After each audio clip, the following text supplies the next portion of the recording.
الله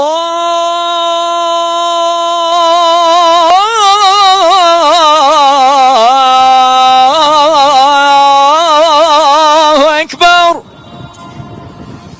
الله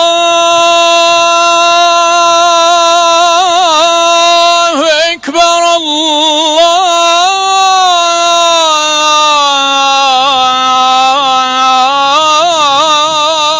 أكبر بسم اللہ الرحمن الرحیم۔ برسوں سجدوں کو ترستی زمیں پر مسلمانوں نے جی بھر کے سجدے کیے۔ 86 سال پر محیط انتظار ختم۔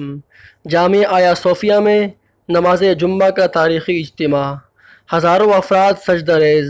ہزاروں فرزندان اسلام نے تاریخی موقع کا حصہ بننے کے لیے جمعے کی رات سے ہی مسجد کے باہر پڑاؤ ڈال رکھا تھا۔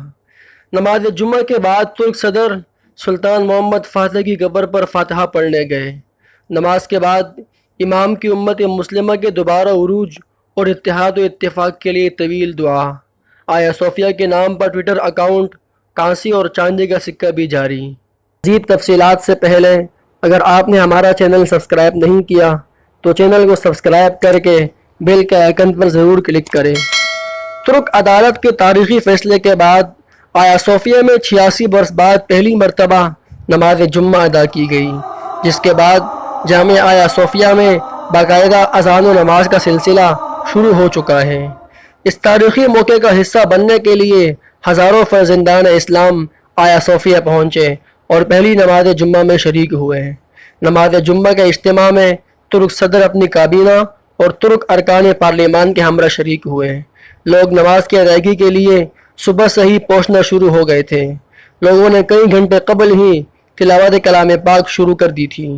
مسجد کے آس پاس موجود ہزاروں لوگوں نے اللہ اکبر کے نعرے بھی لگائے۔ کچھ لوگ تو رات کو ہی پہنچ کر آیا صوفیہ کے ارد گرد ڈیرے لگا کے سو گئے تھے۔ سینکڑوں لوگوں نے ترکی اور عثمانی پرچم اٹھا رکھے تھے۔ مسجد کے اندر، باہر اور اطراف میں ہزاروں لوگ موجود تھے۔ نماز جمعہ کے موقع پر لوگوں کا اتنا رش تھا کہ مرد و خواتین کے لیے مختص کی گئی تمام جگہ مکمل طور پر بھر گئی تھی۔ نماز سے قبل خطبہ ہوا اور ترک صدر نے سورہ فاتحہ اور سورہ بقرہ کی پہلی 5 آیات کی تلاوت فرمائی۔ اس موقع پر جذباتی مناظر دیکھنے میں آئے۔ بعد ازاں ترک وزیر مذہبی امور ڈاکٹر علی ارباش تلوار کو ٹیکتے ہوئے ممبر پر چڑھے، جس کی وجہ سے لوگوں پر جلال و ہیبت کی کیفیت طاری ہوئی۔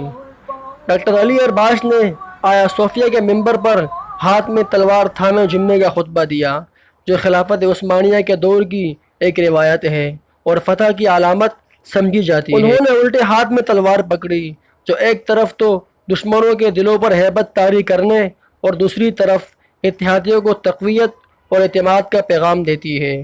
جمعے کے خطبے کے دوران امام نے طویل دعا کروائی، جس میں امت مسلمہ کے دوبارہ عروج کی دعائیں مانگی گئی۔